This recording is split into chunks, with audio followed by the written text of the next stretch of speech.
오늘은 본문 말씀을 중심으로 그럼에도 감사 이런 제목으로 좀 말씀을 나누려고 합니다. 여러분, 오늘 추수감사절입니다. 추수감사절은 오랜만에 우리 강단에 장식을 좀 했어요. 여러분, 한국교회의 전통은 농경 문화 속에서 복음이 들어오면서 청교도인들로부터 유래가 되는데, 그들도 역시 마찬가지였죠.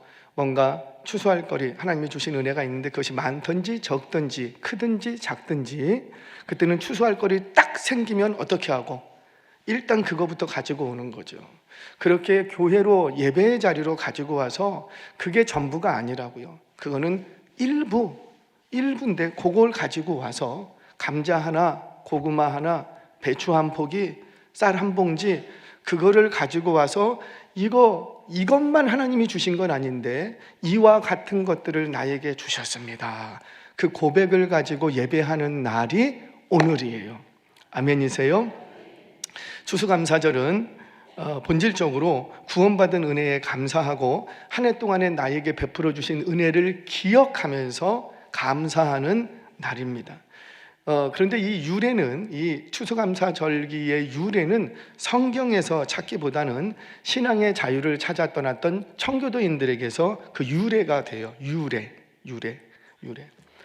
그럼 성경과는 전혀 무관한 건가? 어떤 분들은 그래요. 이거는 미국 절기지, 미국 기념일이지, 우리 한국 거 아니니까 이런 거 지키면 안 된다, 그렇게 말하시는 분들도 있어요. 그런 분들이 얘기 들어보면 일리도 있겠죠. 그러나 이 추수감사절이 성경과 전혀 무관한가? 그렇지 않다라는 거죠. 왜냐하면 이 추수감사절은 청교도인들이 가지고 있었던 성경적 신앙에서 기원하기 때문이에요.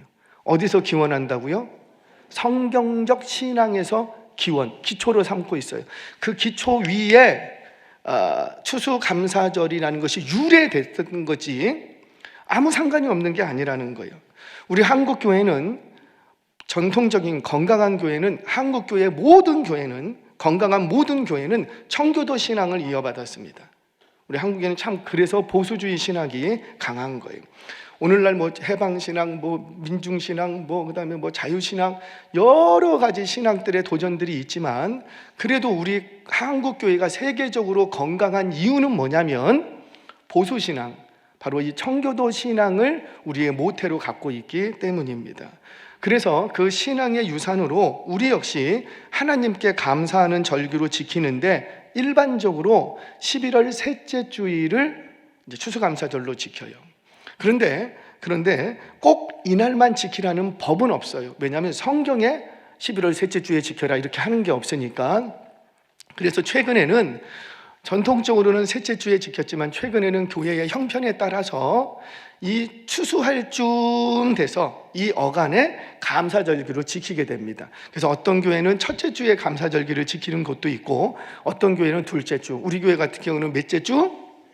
셋째 주에 지키는 거예요. 이런 거죠. 요즘 김장철이죠. 아세요? 지금 김장철 엘리베이터 타도 김장 냄새가 너무 좋더라고요. 근데 김장철이지만 주집마다 다 같은 날 해요? 아니죠. 자기 형편에 맞게 지난주에 하신 분도 있고 이번 주에 하시는 분들도 있고. 근데 대략 김장하면 언제쯤이에요? 그렇죠. 요맘때쯤 이렇게 하는 거죠. 그와 마찬가지입니다. 중요한 건 뭐냐면 언제 지키느냐 보다도 1년에 한 차례 추수하는 시기에 맞추어서 한 해 동안 나를 지켜주시고 보호해 주셨던 그 하나님의 은혜에 감사하면서 지키는 절기, 그것이 바로 추수감사절의 유래가 됩니다. 자, 그렇다면 성경적인 기원은 전혀 없는가? 그렇지 않아요. 성경적인 기원을 찾자면 수장절, 초막절에서 그 기원을 찾을 수가 있어요. 여러분, 이 수장절이 뭡니까? 수장절이라는 것은 한 해 동안의 농사를 다 끝내고 창고에 쌓아두고 창고 문을 딱 닫는 거예요. 그게 수장절이에요. 그러니까 이스라엘의 농경 문화는, 추수 문화는 먼저 보리 추수로부터 시작이 됩니다. 보리를 심고 보리 추수를 하고 밀 추수를 하고, 그에 따라 이제 곡식 추수가 끝나면 양털 깎는 시기가 와요. 그래서 짐승으로부터 추수를 하고, 그게 끝나면은 과일 농사가 이제 추수가 들어옵니다. 그래서 여름 과일 농사를 다 마치면 1년 농사가 끝나는 거예요. 그렇게 모든 추수한 것들을 어디다가 들여놓고 그렇죠. 창고에 들여놓고 창고 문을 딱 닫고 창고에 먹을 게 가득 쌓여 있는데, 내 땀 흘려서 내 수고한 것들이 저기 다 있는데, 그때 이스라엘 백성들은 어디로 올라가냐면 창고 앞에 앉아서 막 축제하고 기뻐하고 환호하고 하는 것이 아니라, 내 영혼아 됐다, 이제 넉넉히 먹을 것이 많으니 먹고 마시고 즐기자꾸나, 이런 게 아니라 창고에 먹을 게 그렇게 많이 쌓여져 있다고. 이거 내가 수고한 거라고요. 수고해서 얻은 거라고요. 그럼에도 불구하고 창고에 저장해 놓고 어디로 올라가냐면 예루살렘 성전으로 쫙 올라갑니다. 예루살렘 성전 유대 광야를 딱 바라보면서 거기다가 초막을 지어요. 자기 집이 있다고요. 돌로 지어진 자기 집들이 있어요. 이스라엘은 돌 문화예요. 돌로 지어진. 그런데 이들은 나뭇가지를 막 주워다가 온 가족이 그 좁디 좁은, 일어설 수도 없어요. 일어설 수도. 좁디 좁은 천막을 지어놓고 유대 광야를 바라보면서 빼곡히 지어집니다. 가문별로 올라가고 짓고 거기서 일주일을 있어요. 일주일을 있으면서 최소한의 먹을거리로만 일주일을 삽니다. 왜? 이스라엘 백성들이 40년 동안 광야 생활을 통해서 하나님이 먹이시고 입히셨던, 날마다 만나로 입히셨던 그 하나님의 은혜를 기억하면서 지키는 절기가 수장절이에요. 초막절이에요. 뭘 얘기합니까? 우리는 어때요? 이런 거죠. 옛날에는 다 월급, 우리 봉투로 받지 않았습니까? 월급날. 그러면은 집에 올 때마다 어떻게 해요? 누가 훔쳐갈까봐 막 보고 또 보고, 어떤 분들은 중간에 1차, 2차, 3차 부어라 마셔라 하면서도 또 보고 또 보고 또 보고. 이거 받은 거 내가 수고해서 얻은 거예요. 근데 그거 보고 너무 기뻐해, 감사해. 그리고는 세상을 다 얻은 것처럼 집에 들어갈 때 귤 한 봉지를 사가두면서 받아! 그날 왕이 돼. 아버지들이 뭐 있으니까? 월급 봉투 있으니까. 그게 우리의 일반적인 모습이에요. 그런데 믿음의 사람들은 그렇지 않았다는 거죠. 내 창고에 수북하게 먹을 것이 가득 쌓여 있고 월급 봉투가 터질 것 같이 있어도 그거 아내한테 주고 자기는 어디로 가고? 기도의 자리로 가서 창고에 쌓여있는 그 수확물 때문에 기뻐하고 감사하는 것이 아니라 그 수확물을 나에게 주신 하나님을 기뻐하고 감사하는 날, 그것이 바로 수장절입니다. 그래요. 오늘이 그런 날이라는 거죠. 오늘 추수했어요. 여기도 다양한 추수거리도 있습니다. 얼마나 기뻐요. 이제 수능을 봤죠. 좋은 성적들이 됐다고 연락 오시는 분들이 있어요. 제발 연락 좀 해주세요. 기도는 해달라고 했는데 연락이 없어. 이거 됐다고 하는 건지, 잘 받는지 못 받는지 연락이 없어. 받지만 말고 주기도 하세요. 근데 연락이 와요. 정말 떨리지 않고 시험 잘 봤습니다. 좋은 결과가 있을 것 같습니다. 이런 소식이 딱 들려요. 너무 감사하잖아요. 근데 이 아이가 정말 잘 됐어. 그럼 우리는 잘된 아들을 붙잡고, 야, 널 누가 낳냐? 내가 너를 위해서 얼마나 기도했는데, 그러면서 흡족해 합니다. 그러지 말라는 거죠. 자녀가 잘 됐음에도 불구하고 우리는 어디로 가고? 그렇죠. 하나님 앞에, 하나님, 우리 아들에게 은혜를 베풀어 주셔서 정말 감사합니다. 그게 바로 추수감사절, 감사절기를 지키는 신앙인의 모습이라는 거예요. 사랑하는 여러분, 저와 여러분이 창고에 가득 쌓인 이곳에 추수거리가 많은데 추수한 것으로 인하여서 그것으로 기뻐하고 위안 삼지 말고 그 추수거리를 주시는 하나님으로 인하여서 위안을 얻고 기쁨을 얻을 수 있는 저와 여러분 되시기를 주의 이름으로 축원합니다. 그런 의미에서 오늘은 그럼에도 감사, 어떠함에도 감사? 그럼에도 감사, 이런 제목으로 좀 말씀을 드리려고 그래요. 자, 그렇다면 그럼에도 감사, 그게 뭐예요? 우리는 내가 바라는 것, 내가 요구한 것, 내가 간구한 것, 우리말로 하자면 기도한 것, 이런 것들이 이루어져야 감사할 수가 있죠. 그런데 이런 감사는 신앙이 없어도 감사해요. 강도들도 감사합니다. 오늘 돈 많은 인간 만나야 되는데 왜? 뭐 하려고? 강도짓 하려고. 그런데 진짜 돈 많은 사람을 딱 만났어. 강도실이 잘 됐어. 그럼 감사할까요? 안 할까요? 오늘도 돈 많은 사람 만나게 해주셔서 이러면서 감사할 거예요. 근데 그런 감사는 신앙이 있거나 없거나, 인격이 됐거나 안 됐거나 모두가 할 수 있어요. 근데 하나님이 원하시는 감사, 나의 이 척박한 땅을 뒤집어 엎고 이 마른 땅, 딱딱히 굳어진 황무지와 같은 땅을 옥토로 바꾸고 심지어 나의 미래까지 바꿀 수 있는 감사가 있는데, 그건 뭐라? 그럼에도 감사라는 거죠. 그럼에도 감사는 뭐예요? 내가 원하는 대로 되지 않을지라도, 내가 바라는 대로, 내가 기도한 대로, 내가 그렇게 간절히 소망했음에도 불구하고, 열심히 내가 추진하고 노력했음에도 불구하고 원하는 대로 일이 되지 아니한다 할지라도 그럼에도 감사.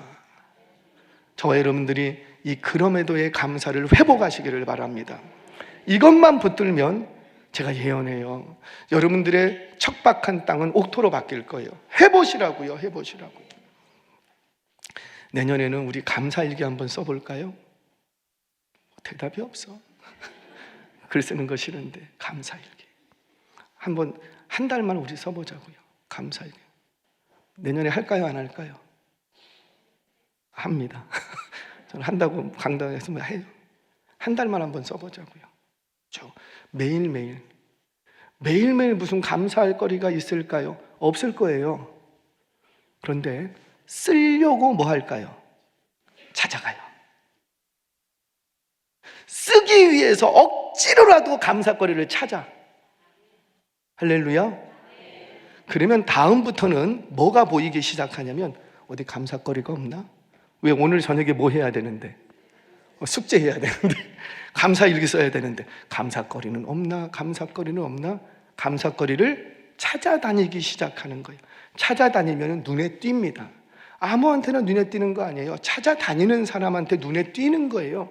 그러면 그것 때문에 제가 예언할게요. 여러분들의 그 인생은, 그 습관은 여러분들의 척박한 땅도 옥토로 만들어갈 줄 믿으시기를 바랍니다. 자, 그렇다면 어떻게 하는 것이 그럼에도 감사인가? 제가 아주 직설적으로 두 가지 면에서 적용할 거예요. 이거 해야지 진짜 그럼에도 감사라는 거예요. 자, 뭔가 첫 번째, 얻었을 때도 감사하지만 잃어버렸을 때도 감사하시기 바랍니다. 얻었을 때도, 내가 소유했을 때는 당연히 감사하지. 그거 감사 안 하면 안 되지. 소유했을 때도 감사하지만 빼앗겼을 때도, 잃어버렸을 때도 감사하실 수 있는 믿음들이 있으시기를 바랍니다. 자, 누가 그랬어요? 욥이 그랬어요. 욥이. 우리 성경 봅니다. 욥기 1장 2절에서 3절 같이 읽겠습니다. 시작. 그에게 아들 7과 딸 3이 태어나니라. 그의 소유물은 양이 7,000마리요 낙타가 3,000마리요 소가 500결이요 암나귀가 500마리이며 종도 많이 있었으니 이 사람은 동방 사람 중에 가장 훌륭한 자라. 아멘. 뭐예요? 욥은요, 자녀가 몇 명?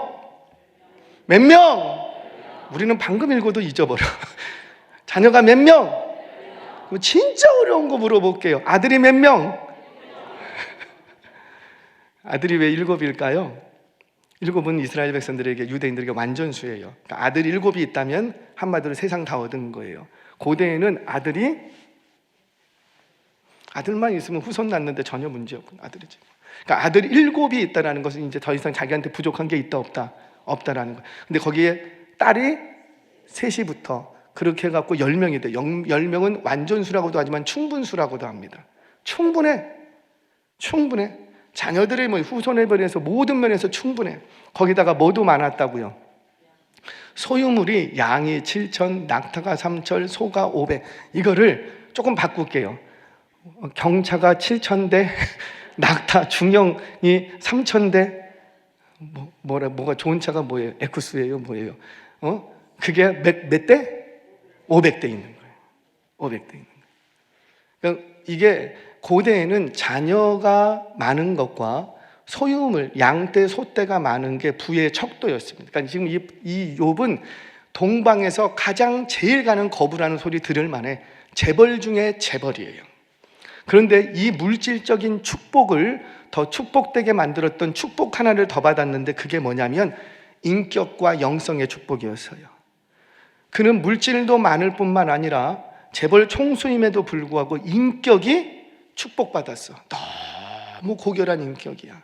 거기다가 영성도 인간적으로만 좋은 게 아니야. 영성도 축복을 받았어. 항상 성령의 인도함을 받고 영적으로도 축복을 받아. 그러니까 인격과 영성의 축복을 받으니까 내게 있는 물질이 진짜 축복이 되는 거예요. 그렇게 욥은 복받은 인생이었습니다. 그런데 어떻게 돼요? 하루아침에 있던 재물, 그리고 재물 다 날아갑니다. 하루아침에 사라집니다. 아니 이게 천천히 없어진 게 아니고 하루아침에 눈 뜨고 가봤더니 다 없어졌대. 물질만 없어졌어요? 자녀 몇 명? 아니 한 명만 없어져도 우리는 발을 동동 구르고 할 텐데 10자녀가 다 없어졌어요. 자녀 잃어버려 봤어요? 자녀를 잃어버려 보지 않은 사람은 말하지 마. 나는 자녀를 잃어버려 봤으니까. 진짜예요. 저희 큰애가 어릴 때 집 앞에서 놀고 있었는데 첫째예요. 너무 이쁘지. 26살에 딸을 낳는데 뭐가 안 이쁘겠어요. 그 딸이 한 서너 살 때쯤인가요? 정확히 기억이 안 나요. 하여튼간 자기 발로 걸어 다니고 쫓아다니고 흙 만지고 놀 때였으니까 집 앞에서 놀고 있었어. 옛날에는 동네 아이들이 집 앞에서 다 놀았잖아요. 골목에서 놀고 있었어. 근데 제가 일터를 나갔는데 갑자기 전화가 왔어요. 사모에게. 펑펑 울면서 전화 온 거예요. 왜 그래? 왜 그래? 뭐 무슨 일 났어? 애가 없어졌다는 거예요. 애가 없어졌다는 거예요. 와, 그래서 제가 지방을 내려가다가 다시 백업에서 올라옵니다. 그때 뭘 채워주지도 않아갖고 그런 걸 몰라서. 그리고 그때는 애를 누가 유괴해 가는 사람들이 많았다는 헛소문들, 괴소문들이 많았어요. 그래서 애를 잡아가지고 뭐 팔 자르고 해갖고 앵벌이 시키고 막 이런 모든 어떤 흉악한 소문들이 굉장히 많았어요. 멸치잡이 어선에 팔아버린다고도 하고 저 섬에 팔아버린다고도 하고 사람을 돈으로 팔아먹고 살아, 그런 시대였잖아요. 그런데 그때 애가 없어졌어요. 애기 엄마가 펑펑 울면서 온 동네를 다 돌아다녀. 근데 찾아요? 못 찾아요? 못 찾아. 경찰서에 신고해, 파출소에 신고했고 못 찾아. 방법이 없어. 그 뭐 핸드폰이 있습니까? 뭐 CCTV가 있습니까? 뭐 잃어버리면 찾을 수 있는 길이 없어. 제가 올라왔어요. 근데 올라오면서 아내를 위로해야 되잖아요. 그렇죠? 저는 그 정도는 할 줄 알아요.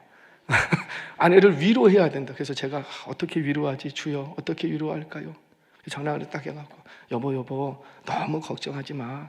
필요한 사람이 데려갔겠지.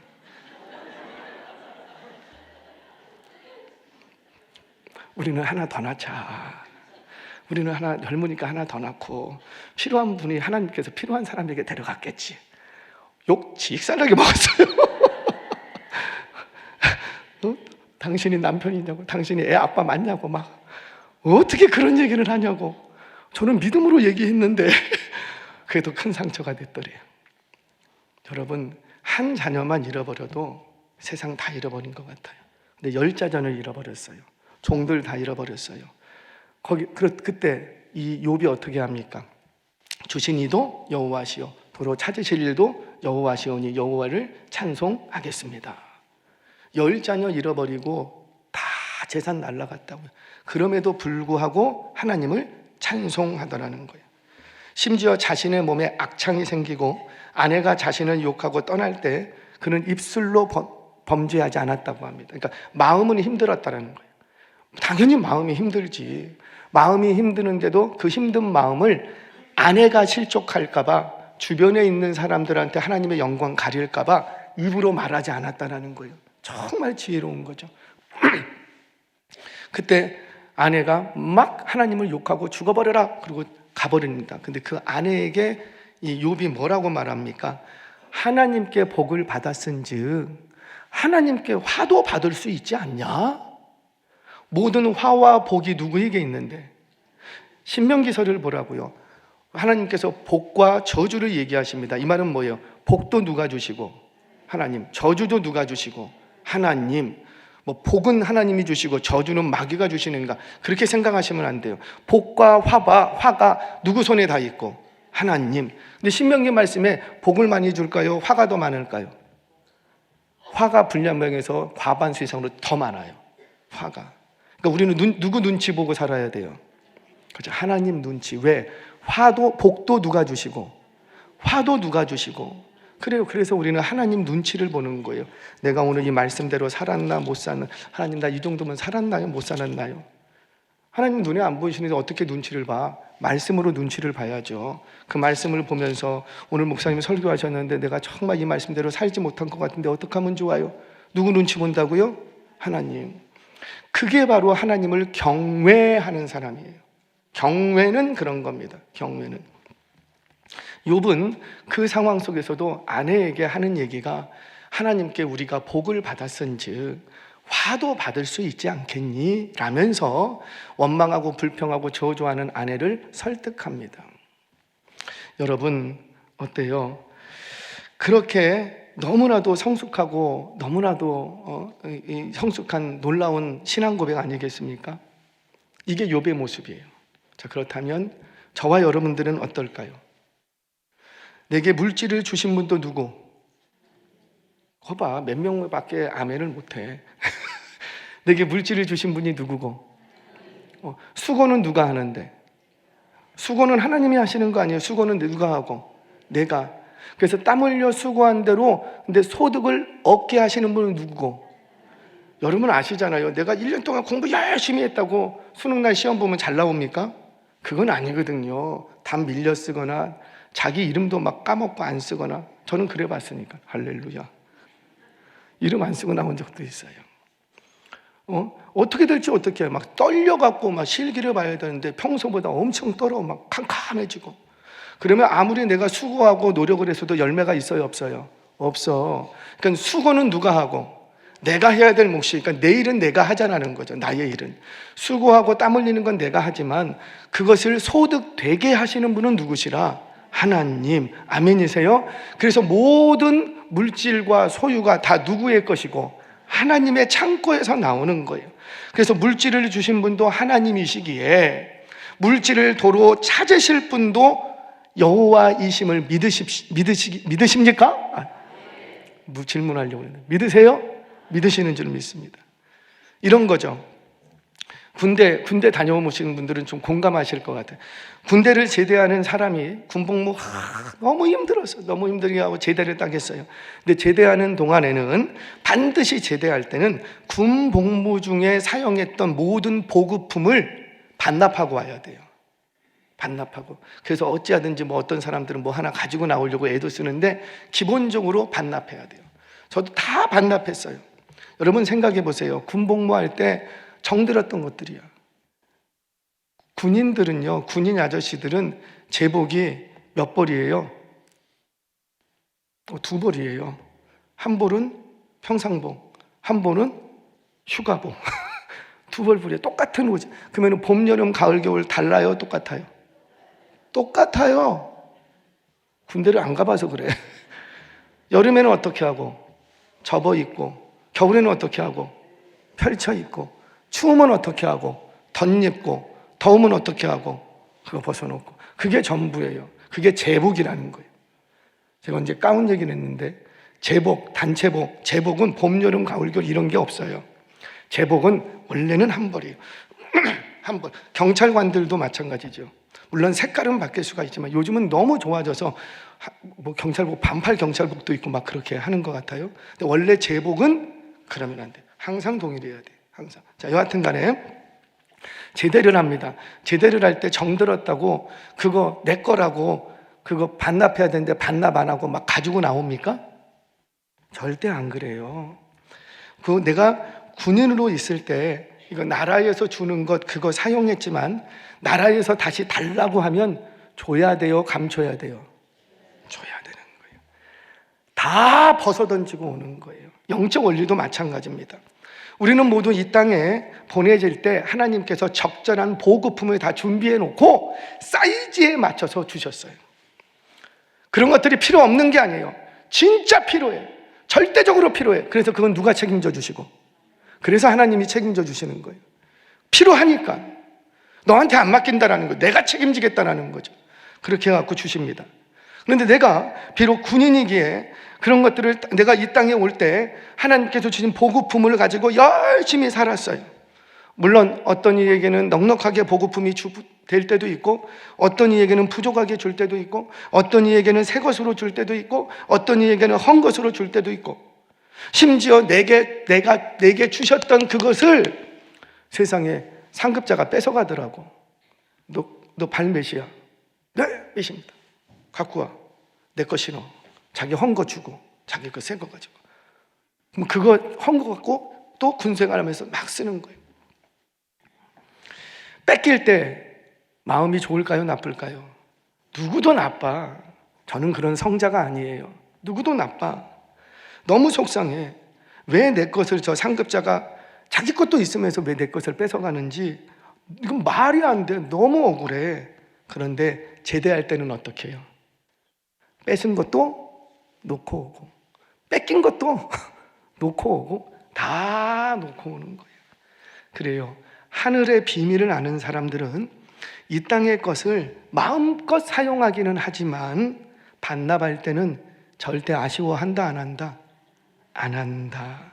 사랑하는 여러분, 저와 여러분이 얻었을 때뿐만이 아니라 다 잃어버렸을 때도 변함없이 모든 부와 귀가 하나님께 있음을 믿고 감사할 수 있는, 그럼에도 감사할 수 있는 저와 여러분 되시기를 주의 이름으로 축원합니다. 첫 번째, 물질적인 부분이에요.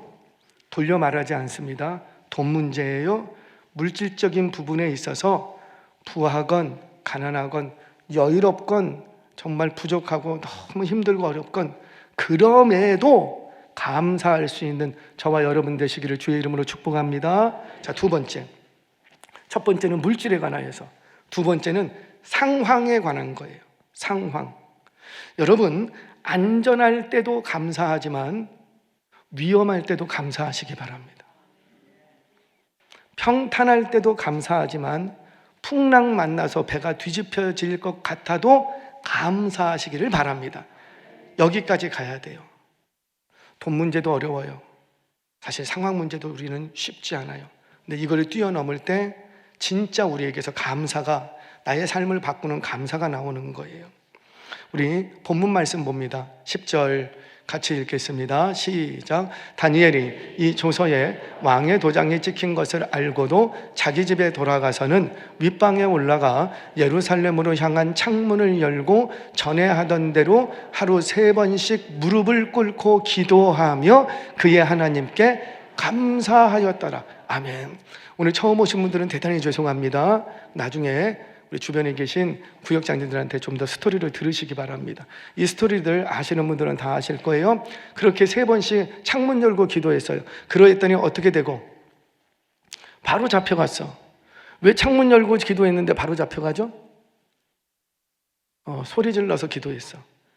그래서 자기가 기도하는 게 다 들렸어. 그 증거가 돼. 아니, 창문 열고 기도했다고 잡아가나요? 증거가 있어야지. 근데 그 증거가 뭐예요? 소리 내서 기도했어요. 아니, 소리 안 내고 기도할 수도 있잖아요. 창문 닫고 기도할 수도 있잖아요. 아무도 없는데 혼자 골방에 들어가서 조용히 기도할 수도 있잖아요. 왜 굳이 창문 열고 막 소리 질러가면서 기도해갖고 동네방네 다 알게 하고, 그리고는 왜 사자굴에 들어가냐고. 이게 상식적으로 이해가 안 되는데 다니엘은 그렇게 했답니다. 왜 그랬는가? 제가 조금 설명을 할게요. 이 다니엘이라는 인물은 이스라엘이 멸망할 때 바벨론 왕 느부갓네살 왕에 의해서 포로로 소년 시절에 끌려갑니다. 대체적으로 10여 세 정도 되었다 이렇게 봐요. 그는 비록 어리고 힘없는 포로에 지나지 않았지만 그 포로된 땅에서 여호와 신앙으로 승리하는 대표적인 인물이 됩니다. 그러니까 이게 무슨 말이냐면, 내가 포로된 땅에 끌려갔어요. 포로된 땅에 끌려가는데 자신은 어려, 힘이 없어. 솔직히 자신이 잘못한 거 없어. 다 누구의 죄예요? 그 조상들의 죄예요. 부모들의 죄예요. 근데 그로 인하여서 그 어려움을 이 가족들도 당했다 이 말이죠. 가족들도. 근데 이 어린 소년이 그 포로된 땅에 가서는요, 포로된 땅에서 잘 살아냅니다. 잘 살아냅니다. 우리 집이 승승장구하다가 부도가 났어요. 반지하 단칸방으로 떨어졌어요. 100층 펜트하우스에서 살다가, 아니 펜티하우스가 아니고 펜트하우스에서 살다가 반지하로 떨어졌어요. 그럼 원망할 거예요? 감사할 거예요? 우리는 사네 못 사네 그럴 거예요. 그런데 다니엘은 잘 살아냈답니다. 사랑하는 교우 여러분, 여러분들의 상황이 반지하당판감 같은 그런 낙심스러운 상황 속에 들어가도 신앙이 있으시다면 잘 살아내시기 바랍니다. 대단한 업적 없어도 돼요. 뭐 엄청나게 돈을 많이 벌어서 뭐 어떻게 그런 거 없어도 돼요. 그냥 그 시기를 잘 살아내십시오. 잘 살아내십시오. 그렇게 믿음으로 잘 살아내면 때가 되면 하나님께서 건지실 줄로 믿습니다. 그렇게 다니엘은 어린 시절부터 포로된 땅에 끌려갔어요. 여러분, 포로된 땅에 끌려가면 그 삶이 얼마나 비참해요. 잘해도 시기당하고 질투당하고, 못하면 못한다고 욕먹고, 잘하면 잘한다고 욕먹고, 미래가 없어, 소망이 없어. 포로된 땅에서 포로민이 뭐 잘하면 얼마나 잘한다고 무슨 길이 열리겠어요. 소망 없어. 그럼에도 불구하고 이 다니엘은 그 속에서 여호와 신앙으로 잘 살아내더라. 울더라도 잘 살아내세요. 울면서 살아내세요. 그냥 울면서 살아내세요. 뭐 웃는 날만 있겠어요? 그냥 울어. 울고 그냥 잘 살아내면 돼요. 울다 보면 울음 그칠 날이 옵니다. 우세요. 괴로워하세요. 그냥 어려우면 그냥 당하세요. 근데 그때가 지나가면 하나님이 다시 세워주신다는 거죠. 다니엘은 이 비밀을 알았기 때문에 그 포로된 땅에서 여호와 신앙으로 잘 살아냅니다. 그런데 그 잘 살아내는 모습이 하나님 마음에 쏙 들었나 봐요. 그래서 이 다니엘에게 특별한 은혜를 주십니다. 은총을 주시는데 그게 뭐였냐면 꿈과 환상과 계시를 해석해낼 수 있는 능력을 줘버렸어요. 그래서 이 다니엘은 자신에게 무슨 특출남이 있어서가 아니라 여호와께서 그런 능력을 주시니까 그가 바벨론 포로된 땅에서 총리가 됩니다. 총리가. 그 이후로 바벨론이 무너집니다. 나라가 없어져 버렸어요. 무너지고 그 다음에 메데 바사, 메데 페르시아 연합 제국이거든요. 메데 페르시아 제국이 그 다음에 들어갑니다. 그 다음에 오는 제국이 페르시아 제국. 그래서 이 근동의 역사는 그 바벨론, 그 다음에 메데, 페르시아 이렇게 넘어가는 거예요. 그럼 바벨론 하면 우리가 생각할 게 느부갓네살 왕, 메데 바사는 다리오 왕, 그 다음에 페르시아는 고레스 왕 이렇게 넘어가는 거예요. 나라가 3번 바뀝니다. 정권 정도 가지고 나라가 바뀌어버렸어요. 근데 나라가 바뀜에도 불구하고, 전 정권이 물러감에도 불구하고, 새로운 정권이 일어났음에도 불구하고 이 다니엘은 자신의 정치적 입지가 조금도 약화되지 않아요. 대단한 거 아니에요? 우리나라 같으면 어때요? 정권 바뀌면 숙청 새로운 사람, 이게 보통 전례인데 그 숙청하는 가운데서도 나라가 3번 바뀔 때에 전시경이면 90세까지 살았다 그래요. 나라가 3번 바뀔 때에 포로된 땅으로 끌려가선 최고 관리의 정치적 입지를 잃어버리지는 않습니다. 근데 그렇게 하다가 이 다리오 왕 때, 그러니까 메데 페르시아 제국, 바사 제국 시대죠. 대략 최소한 70세는 넘었을 것이라고 추정을 해요. 그때 오늘 사건이 일어나는 거예요. 이 다니엘을 시기하는 다른 총리들이 저거 어떻게 해야지 저거 끌어내리지 하고 고민하다가 그의 경건의 습관, 어떤 습관? 구체적으로 뭐였다고요? 기도하는 습관. 그거를 다 알아. 저 사람 이 시간 되면 기도해. 그 사람 어디 갔어? 기도하러 갔잖아. 다 알아. 그래서 옳거니 잘 됐다. 무지한 다리오에게 이제 조서 하나를 올리죠. 청원을 올리죠. 어떻게? 저 왕이요 30일간만, 딱 30일간만 왕에게 충성하는 사람들을 골라내기 위해서 딱 30일간만 왕 외에 다른 사람이나 다른 신에게 기도하는 자가 있으면 사자굴에 집어넣읍시다. 당신을 위해서 하는 겁니다. 이렇게 한 거예요. 그랬더니 무지한 다리오가 오케이 도장 딱 찍었어. 그리고 재정이 발효가 됩니다. 근데 이거는 제한적이었어요. 임시특별법. 유효기간이 언제까지? 한 달, 30일. 그거를 다니엘이 압니다. 성경을 보면 이건 악한 법이에요. 분명히 악한 법인데 다니엘은 이 악한 법을 제지하려고 애쓴 흔적이 없어. 다만 성경이 기록하는 건 뭐냐면 이 악한 법을 알았다 몰랐다? 알았다. 바로 된 것을 알았다. 알매도 불구하고 전에 자기가 하던 대로 자기 윗방에 올라가서 예루살렘 쪽을 향하여서 창문을 여고 소리내서 다 들으라고, 지나간 사람 다 들으라고 기도하던 대로 기도했다는 거예요. 그런데 이 기도는 사실 왜 이렇게까지 기도했냐면 이건 특별한 기도였어요. 이 다니엘은 어렸을 때부터 기도하는 것이 몸에 습관이 되어 있었습니다. 경건이 습관이 되어 있던 사람이에요. 날마다 어릴 때부터 성경을 읽고 그 성경의 말씀을 붙들고 기도하는 것이 습관이 되어 있어요. 근데 그렇게 기도하고 성경을 읽다가 노년에 한 가지 놀라운 하나님의 약속 하나를 발견하게 됩니다. 그가 성경을 딱 이렇게 읽어봤는데 왜 우리 민족이 이렇게 망했는가, 포로로 끌려왔는가, 이렇게 보니 죄 때문이야. 조상적부터 지어왔던, 하나님을 대적했던, 거부했던, 우상 숭배했던 죄 때문이야. 이걸 알았어요. 그러다가 성경을 이렇게 보니까 아니 글쎄 죄된 백성이지만 70년 동안만 포로 생활 잘하면 다시 고토로 돌려보내주겠다, 다시 회복시켜 주시겠다, 다시 열국 가운데 최고로 만들어주겠다, 이 약속이 딱 있는 거예요. 이 약속을 딱 발견하고는 할렐루야. 그리고는 어떻게 하는 거예요? 자기가 포로로 끌려온 연수를 이렇게 계산을 하니까 얼추 70년이 다 됐어. 그러니까 뭐 하기 시작하는 거예요? 기도하기 시작하는 거예요. 뭘 놓고? 하나님 약속하셨죠? 70년이 거의 다 돼가는 것 같은데 말씀하신 대로 우리 회복시켜 주세요.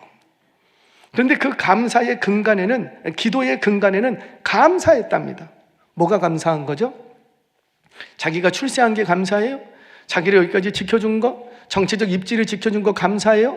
그런 감사의 내용이 아니라 우리 민족 그때 완전히 망해서 다 죽어도, 완전히 망해도 전혀 이상하지 않은데 왜 험악한 죄악들을 많이 저질렀어? 하나님을 없는 하나님 만들어버리고 험악한 죄, 말로 다 할 수 없는 죄악들을 다 저질렀어. 그러니 이 백성 여기서 끝장내도 할 말이 없어. 그럼에도 불구하고 하나님은 어떻게 하시겠다? 너희들 매는 맞아야 되겠으나 70년만 잘 참으면 내가 다시 최고의 자리로 회복시켜 주겠다. 이게 얼마나 감사해. 아멘이세요?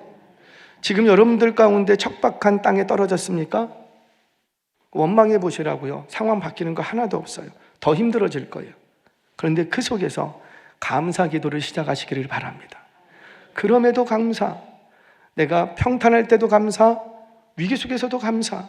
다니엘을 보시라고요. 기도를 시작한 건 평탄할 때 시작했어요. 기도하기 좋은 상황에서 시작했어요. 그런데 그렇게 시작을 하다가 상황이 바뀌어. 왜? 위기스러운 상황으로 바뀌어. 그럼에도 불구하고 감사하는 기도를 멈췄다, 계속했다? 계속했다. 그랬더니 상황을 초월해버립니다. 사랑하는 여러분, 저와 여러분들이 이 감사가 회복되시기를 바랍니다. 다니엘은 그럼에도 상황이 좋든지 상황이 위기든지 상황이 바뀌었음에도 불구하고 얼마든지 잠깐 스탑했다가 다시 할 수 있잖아요. 그런데 그러지 않았다는 거예요. 상황과 상관없이 그저 감사하는 기도를 멈추지 않았더랍니다. 이걸 하나님이 너무 기뻐하신 거예요. 그래서 하나님은 그를 위기에서 건지실 뿐만 아니라 이후로도 고레스 왕 때까지 승승장구하게 됩니다. 이런 축복을 기대하시고 누리시기를 바랍니다. 말씀을 정리하겠습니다. 제가 한 가지 제 이야기를 좀 간증하고 말씀 마치겠습니다. 여러분, 인생을 살다 보면 물질적으로 어려움이 올 때가 있어요, 없어요? 살만하신가 봐요. 내가 기도하지 않는 게 아닌데, 내가 예배 생활을 하지 않는 게 아닌데, 내가 심지어 내가 봉사하거나 섬기지 않는 것도 아닌데, 그럼에도 불구하고 물질적인 어려움이 있다, 없다? 있다. 어떤 가정은 1년 365 끝날 것 같은데 끝날 것 같은데 끝나지 않고 계속 이어지는 가정들도 있어요. 물론 그 물질의 문제가 대부분은 생활의 어려움일 때가 많죠. 생활의 어려움은 뭐예요? 물질로부터 오는 생활의 어려움. 내가 먹고 싶은 게 있는데 뭐가 없어서 그래요. 솔직히 지자고요. 돈이 없어서 요번에 63빌딩 어디 가면은 무슨 무슨 뷔페가 있대요. 말로만 들었어요. 말로만. 한 번도 못 가봤죠. 근데 거기 오늘 좋은 날, 결혼 몇 주년, 아이 생일 뭐 좋은 날이야. 아니면 우리 부모님 7순 8순 한번 모시고 가서 대접해주고 싶어. 근데 마음은 굴뚝 같지만 할 수가 없어. 왜? 뭐가 없으니까? 돈이 없으니까. 가고 싶은 곳 정말 많은데 가지를 못해. 내 차로 가면 20분이면 갈 거리를 그 고물 조그만한 똥차 하나가 없어서 대중교통으로 2시간, 1시간 막 가야지 돼. 이런 건 뭐예요? 생활의 어려움이에요. 그러니까 이거는 물질만 있으면 해결돼 버리는, 물질로 인해서 찾아오는 어려움인데, 이거는 생활의 어려움. 이런 거는 괜찮아요. 얼마든지 우리가 극복할 수 있습니다. 이런 거 가지고 투정하거나 불평하시면 안 돼요. 그런데 그 물질로 인해서 오는 어려움이 생계의 어려움일 때가 있어요. 생계의 문제일 때. 이런 거죠. 이번 달 월세를 내야 되는데 글쎄 아무리 일을 해도 월급이 안 나와. 회사가 어렵대. 월급이 자꾸 밀리고. 그러니까 어때요? 월세를 못 내. 월세를 못 내니까는 집주인이 뭐라 그래요? 나가! 근데 요즘은 고마워요. 나가라는 말은 안 해요. 뭐라 그래요? 보증금에서 깐다. 그 다 까이면 어떻게 돼요? 진짜 나가야 돼요. 위기야, 위기. 우리 온 가족이 위기야. 그럼 나가면 어디로 가냐고요? 보증금도 한 푼 없는데 뭐 돈이라도 있어야지. 여러분, 돈을 빌리는 것도 돈 있는 사람이 돈을 빌리죠. 돈 없는 사람은 빌려주지 않더라고요. 어디 갈 데가 있어야지. 그런데 이때 부모들은 빨리 결정하셔야 돼요. 단호하게 딱 결정해서 보증금 조금 남았을 때 어떻게 해야 돼요? 빨리 나가야지. 빨리 나가서 그 보증금에 맞게 저 반지하러 가든지 달동네로 가든지, 그렇게 하면 이 위기를 극복합니다. 그러면 그래서 거기서 잘 살아내면 되는 거예요.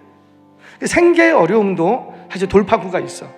그런데 진짜 문제는 뭐냐면 생존의 어려움을 당할 때가 있어요. 생존의 어려움. 이런 거죠. 우리 IMF 때 다 이거 경험하지 않았어요? IMF 때 많은 가정들이 잘못된 선택을 해버립니다. 부모 자신들이 잘못하고는 자식의 인생까지 정리해버리는, 도저히 해서는 안 될 선택들을 막 하죠. 왜 그랬어요? 그때 뭐 때문에 그랬어요? 돈 때문에. 그래서 돈이 무서운 거예요. 돈 때문에. 저는 알아요. 그래서 여러분들이 돈. 왜? 죽기 싫으니까. 나만 죽는 게 아니고 누구도 죽으니까. 돈. 알아요. 이거를 하나님도 아신답니다. 그래서 뭐라? 제발 나를 좀 믿어라. 내가 너 죽게 하겠니? 내가 책임질 테니까 제발 나 좀 믿어라. 그렇게 얘기하시는 거예요. 그래서 예수님이 뭐라 그랬어요? 하나님의 권세에 위협적인 존재 하나가 있는데 그게 뭐라? 돈. 하나님과 재물을 겸하여 섬길 수 없다. 이 말은 뭐예요? 하나님의 자리에 누구도 같이 있어요. 돈, 물질. 이것도 섬기고 이것도 섬기도 못한다. 오늘 한쪽 포기해야 된다는 거예요. 이게 바로 생존의 위기예요. 추운 겨울 몸을 녹이고 싶은데 그 몸을 녹일 방안, 엉덩이 붙일 곳이 없어서 얼어 죽는 경우, 동상 걸리는 것. 그럼 동상도 걸렸어요. 동상 걸리는 것.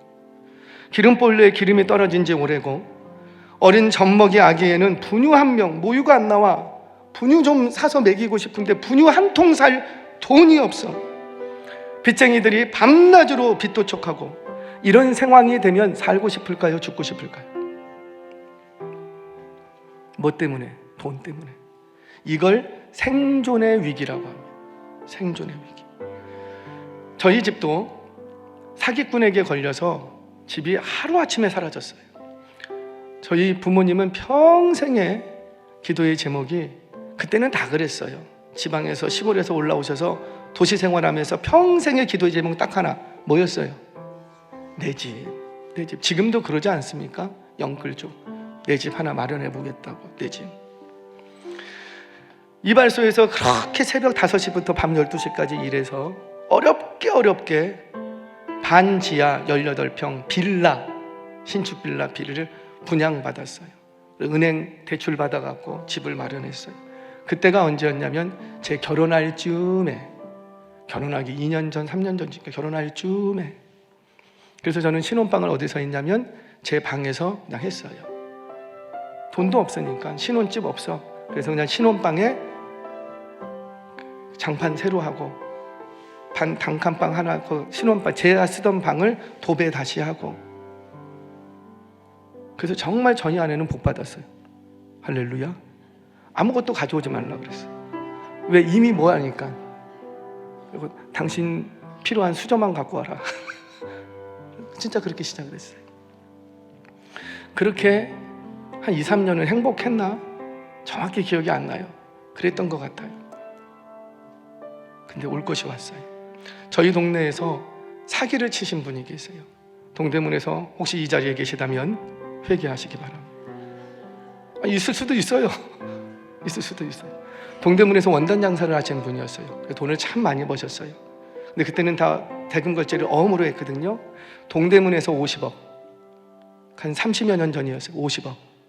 그리고 우리 동네에서 50억. 저희 동네, 그 동네에서 50억. 그러니까 100억을 해요. 시대에 내일 부도가 났는데도 오늘 어음을 발행을 했어요. 그래서 깡을 한다고 그러죠. 그러죠. 깡을 한다고 그러죠. 그래서 3%, 4% 이렇게 10% 하세요. 왜? 내일 부도 날 거니까 10% 해주세요. 그래서 해주시는 분이 너무 좋아. 그래서 다른 돈을 빌려서 그 사람 걸 해줬어요. 왜? 빌린 이자보다 이게 더 훨씬 이윤이 좋으니까. 여기서 2%에 빌려서 여기서 10%에 깡을 해주니까 8% 이윤이 남어. 얼마나 좋아요. 온 동네 사람이 이 사람한테 안 한 사람이 없어요. 근데 이분이 집사님이셨어요. 저는 우리 교회가 돈 빌려주고 이자 받고 하지 마시기 바랍니다. 부탁드립니다. 저 불쌍한데요, 어려운데요, 좀 빌려달라고 한대요.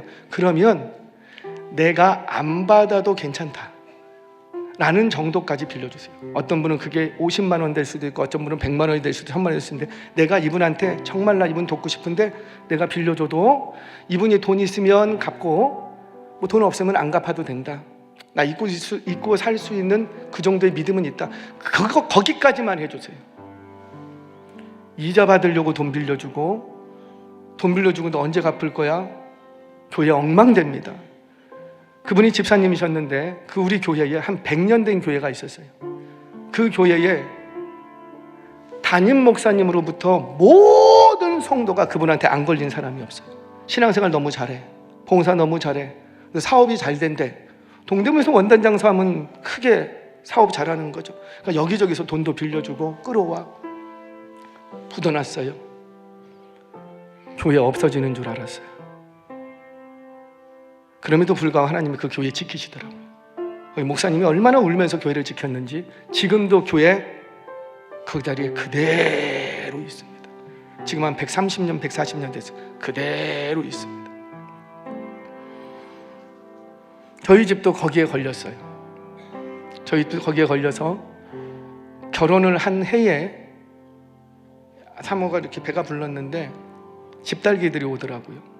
그래서 빨간 딱지 다 붙이고 집 나가래. 언제까지 나가래. 빚쟁이들이 찾아옵니다. 사시미 칼 놔두고 집 안에 들어가고 막 부어있고. 옛날에는 허다했어요. 그걸 다 어머니 아버지는 집에 있을 수가 없지. 저하고 사모만 있는 거죠. 왜? 배가 부른 사모를 데리고 어디 갈 데가 없으니까 우리는. 그렇게 그 시기를 보냅니다. 그리고 이제 집을 진짜 비워줘야 돼요. 갈 데가 있어야죠.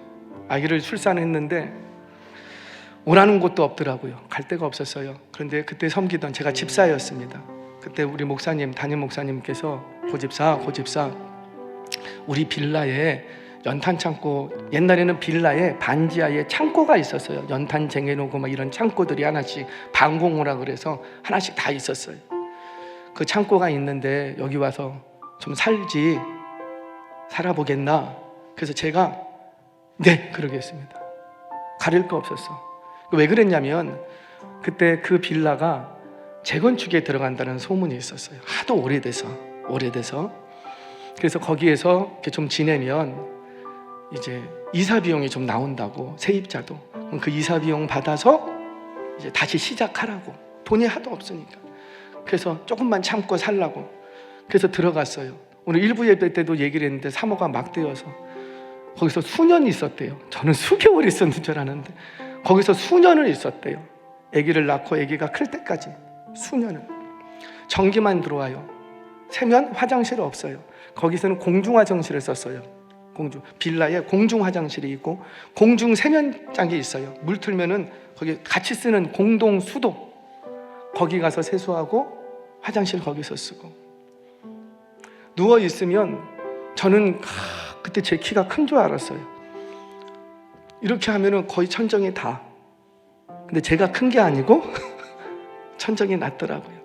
누워 있으면 오래된 집이어서 여름에 장마철에는 이렇게 배가 불러요. 거의 막 닿을 것 같아. 이렇게 배가 불러. 그거 보면서 자는데 불안해. 물이 여기저기 떨어져요. 깡통 놓고 똑바로 못 자. 비껴 자야지 돼요. 그렇게 수년을 지냈대요. 저는 수개월인 줄 알았는데 수년을 지냈대요. 기름 보일러에 아무것도 없고 심지어 이 쌀이 없어.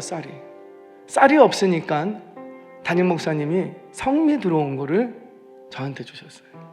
고집사, 이 쌀로 일단 좀 살아. 그런 10월을 보냈습니다. 이건 뭐예요? 난방기구 하나 없고 그냥 한겨울에도요, 그냥 이불 하나만 덮고 온 가족이 지냈어요. 세 식구가. 근데 참 감사한 게 그 엄동선언에 감기 한 번 안 걸렸어요. 그 이상하대요. 지금은 툭 하면 감기 걸리는데 그때는 그 추위에 그냥 이불만 덮고 있었는데도 불구하고 감기 한 번 안 걸렸어요. 그게 하나님의 은혜더라고요. 거기다 애까지 아파서 봐요. 살아나지 못했을 거예요. 그런 시대를 지냈습니다. 그렇게 몇 년이 지나고 나서 진짜 이제 나갈 때가 돼서 이사 비용을 200만 원인가 받았어요. 그래서 200만 원을 가지고 그걸로 월세 보증금을 보태서 이제 월세 집으로 들어갔던, 그걸로 다시 시작했어요. 그게 그렇게 오래되지 않았어요. 오래되지 않아. 그때 죽고 싶었어요. 살고 싶은 생각 하나 없어요. 정말 살고 싶은 생각이 없어요. 그래서 저는 돈이 얼마나 무서운 줄 알아요. 돈이 얼마나 우리 사람을 괴롭게 하는지를 알아요. 그때 목사님 아니었으면 저는 죽었을 거예요. 고집사, 그래도 감사해야 돼. 감사해야 돼. 그렇게 감사할 거리를 찾아다니기 시작하니까 감사할 거리가 있더라고요. 그렇게 살아왔더니 오늘날 여러분들을 만날 수 있는 자리까지 오게 됐습니다. 사랑하는 여러분, 힘드시죠? 내 생각대로 되지 않고 괴롭고 어려운 일들이 많을 거예요. 그런데 그냥 조금만 견디고 잘 살아내십시오. 그냥 숨만 쉬더라도 잘 살아내십시오. 그리고 그 속에서 어찌하든지 감사거리를 찾아다니십시오. 이잡듯이 찾아다니십시오. 그러면 감사거리가 생깁니다. 그럼에도 감사를 통해서 여러분들의 척박한 땅을 생명력 있는 땅으로, 여러분들의 어두운 미래를 풍요로운 미래로 바꿔가실 수 있는 저와 여러분 되시길 주의 이름으로 축원합니다.